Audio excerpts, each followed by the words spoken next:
Welcome back to Tarot by the Bay. I'm David. Tonight I would like to do a reading on George Santos. He's the House of Representative member from New York who basically lied about everything about his background. And I kind of want to get a sort of a background read on him, and then we'll look at what's coming up in the near term. Will his lies catch up to him? Will he be held accountable? It's January 10th, and this reading will be for entertainment purposes only, just because it's a litigious society that we live in. I don't want to get sued. But we'll say it's entertainment purposes only. It's just some random dude reading tarot cards. What could possibly be harmful about that? Okay. George Santos. For those unaware, George Santos is a House of Representative member. He told a series of tall tales, embellishments on his resume, and flat out lies about his resume, flat out lies about his background and such. You know, he said his grandparents escaped from the Holocaust and they were Jewish, or he was Jewish. Then they said it's Jew-ish. Yeah. Claims he went to this prestigious high school. They have no record of him. Claims he went to these colleges. They have no record of him. Claims he worked at Goldman Sachs. He worked in the call center at Goldman Sachs. And the Brazilian government was actually after him for fraud because he was cashing checks out of some older person's account. And the only reason why they suspended the investigation was they didn't know where he went. He went hiding. Then the guy runs for Congress. So now they know where he is. It just... Yeah. Anybody who's dated a malignant narcissist and has been gaslit, yeah, you recognize this guy. Habitual liar, narcissistic to the bone. Yeah, you know this guy. That's who this is. This guy is just, he's a legend in his own mind. Okay, but let's look at his background. What can we find out about his background? Then we get to find out what's going on with him. I'm trying a new setup. I bought a ring light, so the lighting's a lot better. But as a consequence, I don't have my laptop up high. It's down lower. So we'll do a 4-card reading, and I'll show you the cards as they come out. Actually, I wanted to do a 6-card on that one. Okay. Good Lord. These cards are better than I would have thought. But again, legend in your own mind. Okay. We've got the... 7 of Pentacles. Sorry, the card's going to be really glary with this light. 7 of Pentacles, working hard for the money.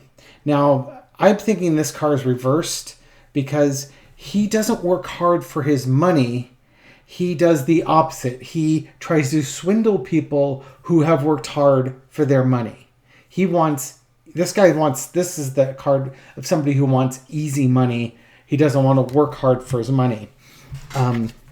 And underneath everything in this one is going to be the Ace of Cups. He plays on people's emotions. What you're going to find out with this person, that he's a very emotionally manipulative type person. I'm surprised I didn't see the 5 of Swords, which is usually my card of narcissism, but it is what it is. So he's the type of person who's always looking for a quick buck. He doesn't want to actually do the work. Kind of the funny thing, you see how you've got like this one pentacle that's rolled down between his legs? Yeah, it's just like, oh, look, I found something on the ground, I'm going to pick it up. But he's not satisfied with that. If he would just use his charm, he could get 1 of the 7. But the thing is, he wants the other 6 too. So he's kind of lazy, and he's greedy as F in anything. Okay, he's a plotter and a planner. He comes up in the past, it shows him with the 2 of Wands. This is planning things out. So probably, although I was trying to do a background on this one, I think what this is what this is saying to me. This is his thought of, if I can get into Congress, I can get the big bucks. That's what this is. This is him wanting to get to the big bucks. So he came up with a plan. And the plan was he had to leave the place he was at, Brazil, and come to the United States to run for Congress. So he came up with this plan how to get the big money. And currently, he's on the karmic wheel of fortune. It's funny in some ways. He's on the wheel of fortune. Wheel of fortune. In that, he's spinning the big wheel and he's hoping he doesn't hit a bankrupt or lose a turn. He wants the big money. But what he's really going to find out is his karmic debt. That when you are going in with something with really bad intentions, bad things are going to happen to you, and you're going to be held hostage to your choices. Now, to him, it feels like he's being held hostage. That, he's being vilified for lying on everything about his campaign. Apparently, he's also misrepresenting himself to wealthy GOP donors and had an aide pretend to be McCarthy's chief of staff, and was misrepresenting himself as chief of staff, saying, yeah, you got to give this guy money so he can get in. So right now he's kind of trapped with the actions that he did. He's feeling trapped. But, he did it to himself. He can undo it to himself too. The simplest way for him out of this is to resign. Fessing up to it, he's a narcissist. He'll never fess. He'll never fess it. He'll never own it. He'll never be accountable for it. So what's the lesson to learn? When you come forward with this good idea, trying to get money, you need to represent yourself truthfully, not falsely. In this case for him, he was the false knight. He went forward as a mercenary, saying he was this great person, he was going to do these great things, just give me money. He got the money, and he thought he could just ride off into the sunset with his cash. But what he's going to find out is that that's not the case. The outcome is the hermit. And this isn't him going out to explore his new truths. This is him retreating. And if anybody's seen the videos of his first days of Congress, where he is being absolutely badgered by reporters trying to get the story on him, and he's pretending to look at his phone and walk down corridors, and this guy's a mess. He's an absolute mess. So that's kind of who he is. He wanted money. He wanted the big money. He came up with a plan. He was emotionally manipulative towards people. That's his game, is to manipulate people with emotions. And he was the victim of his own success. Now the Brazilian government apparently is looking to extradite him. They've reopened the case, which means they will extradite him, or they'll try to extradite him back to Brazil. It may not be immediately. It may be in the future. I don't have a good idea of timing. And while tarot can tell you timing, I may not be able to read it. Sometimes I have to go with my gut on that one. Frankly, I think he should have resigned. And barring that, McCarthy should have him resign. But instead, the GOP wants to gut the ethics, the Office of Ethics. The one thing that would, kind of hold this guy accountable. And McCarthy wanted his vote because he wanted to be Speaker of the House. So he's just tolerating him. I don't know why. But, maybe when he screws over wealthy GOP donors, maybe something will happen.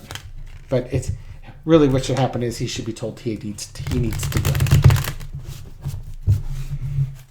I don't like people who aren't accountable, who lie, who gaslight, who have no integrity, who are dishonest, who steal from people, who cheat people. That's what this guy is. He's all those things.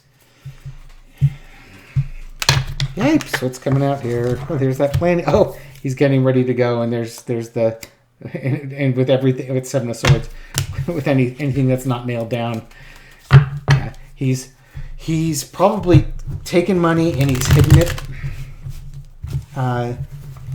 And if he's told to go, he'll have a big payday for this. He thinks he's going to be able to sneak off. No jail time.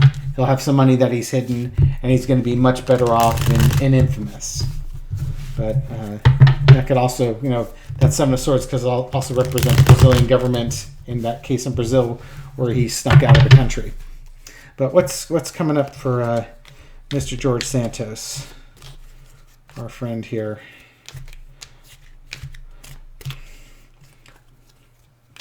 Let's see.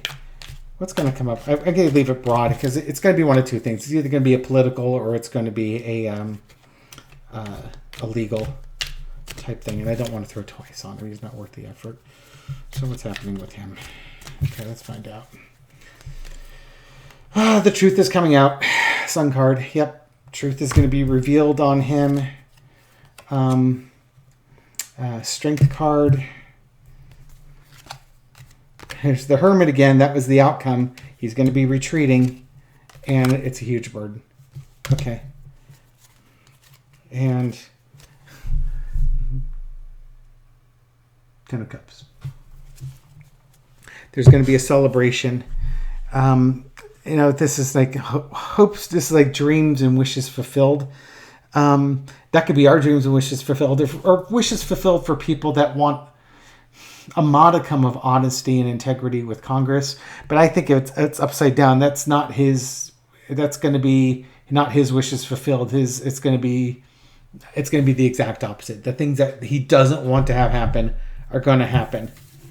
The truth is coming out on him, and he's going to be retreating as they look more and more into this guy. The more truth they're going to find, and the harder it's going to be for him to do anything in Congress, to the point where the Republican Party just has to say goodbye.